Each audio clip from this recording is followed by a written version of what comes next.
Hi everyone, I recently finished Capitalism and Its Critics, A History from the Industrial Revolution to AI by John Cassidy, a staff writer at the New Yorker and author of a couple other economics-related books. This book is pretty immense, with the author explicitly stating that he wished to highlight some of the lesser-known critics of capitalism. I should point out immediately that this book is not at all anti-capitalism. In fact, the author certainly doesn't paint Karl Marx in a very positive light, casting him as better at identifying problems than solutions, and overly grandiose in his theories. From reading the book, the author does seem to be in favor of Keynesian fiscal policy and the capitalistic but heavily regulated model of social democracy, a term often incorrectly interchanged with democratic socialism, even by Bernie Sanders himself and other far-left politicians. I really enjoyed Chapter 3, which explained the Luddites, a group of English textile workers who would raid and destroy factories during the early Industrial Revolution. Today, the term Luddite is often used as a pejorative for those hesitant to embrace new technology, but the actual Luddites were in fact operating out of desperation, as their livelihoods were being rapidly eroded over a period of years, and their government was of no assistance. I also really enjoyed reading about Henry George, whose ideas about taxation and social services seemed ahead of their time. Chapter 25 on Margaret Thatcher's influence on England in the 1980s, and Chapter 26's summary of globalization were also excellent. While I really enjoyed this book, in its entirety, it's not for everyone. Oftentimes it gets quite technical and heavy on theory, which may be too much for the average reader. At other times, the figures profiled are simply too obscure for the general audience, or they championed ideas that were intriguing but were far too radical to influence the worldwide momentum of capitalism and the patriarchal social dynamic.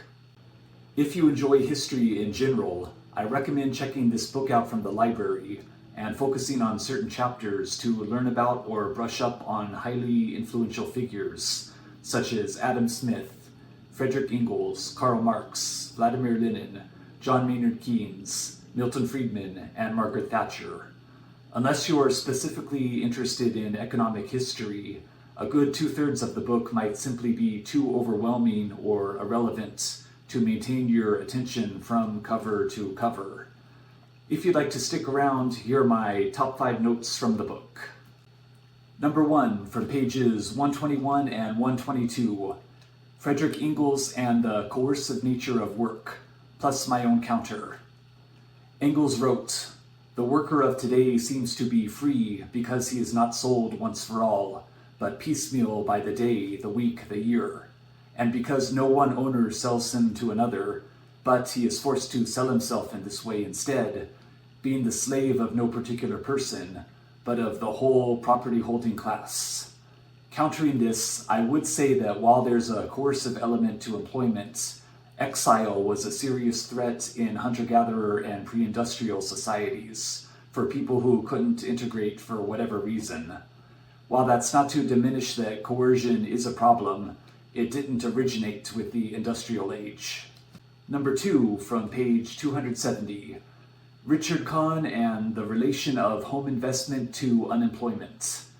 In a 1931 The Economic Journal article, Kahn explained how even in an economy with high unemployment, $10 million invested by the government or a private entity in rebuilding a bridge would create income for workers and suppliers, who would then purchase goods and services from others, which would continue to recirculate the money throughout the economy. The total economic activity would eventually far exceed the initial $10 million investment. Number 3, from pages 279 through 281, Red Vienna. In the 1920s, the Social Democratic Workers' Party introduced a socialistic experiment over Vienna and much of Austria, which came to be known as Red Vienna. It introduced an 8-hour workday, unemployment benefits, and offered public health centers, kindergartens, bathhouses, and municipal housing complexes. The development was eventually taken over and diminished by Engelbert Dollfuss after staging a government coup. Number 4, from pages 382 and 383, Paul Baran's Potential Economic Surplus. Paul Baran wrote in his 1957 book, The Political Economy of Growth, that the essence of colonialism lies in extracting the difference between an economy's maximum level of output, given its technology and natural resources, and the minimum level of consumption its citizens needed to survive and reproduce, which can be called its potential economic surplus.